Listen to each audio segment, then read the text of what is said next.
Welcome fans and foes, viewers and haters. I'm your raging Canadian and here's today's review. Well, the X-Men film trilogy marathon is over, and unfortunately, I'm without a film to review today. Oh, wait a minute!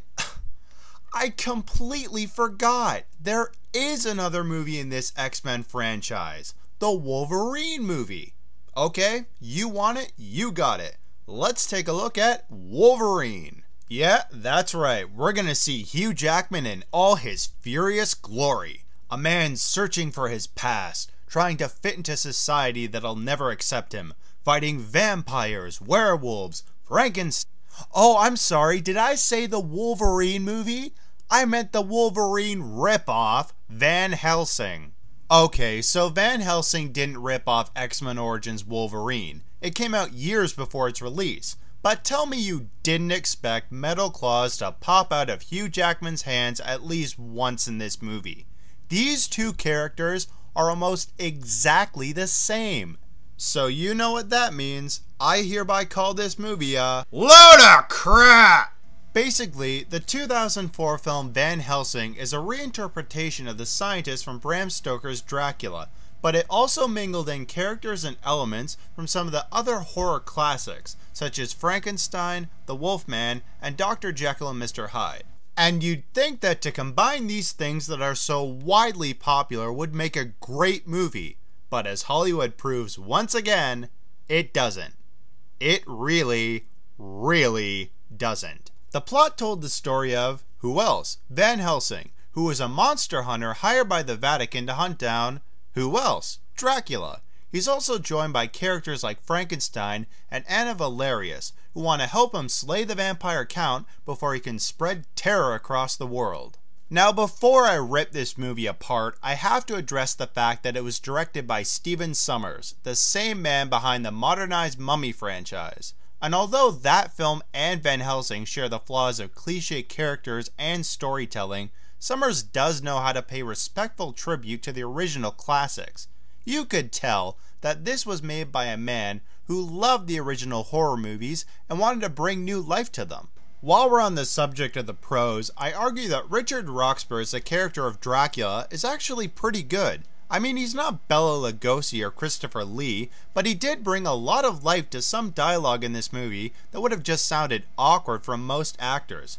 Dracula is all about mood swings, and Richard Roxburgh was able to go from calm to furious at the drop of a hat. Unfortunately, those two good points are the only ones I salvaged from this film, because it really was bad. Van Helsing was such a cliché action hero, he might as well have been Wolverine. They're both loners without a past, working with people they hate, and they look like they'd kill anyone who so much as asked them for directions. And the story for the movie is just as stereotypical as its characters, with dialogue that felt so rushed and so unimaginative. Here's an example for you.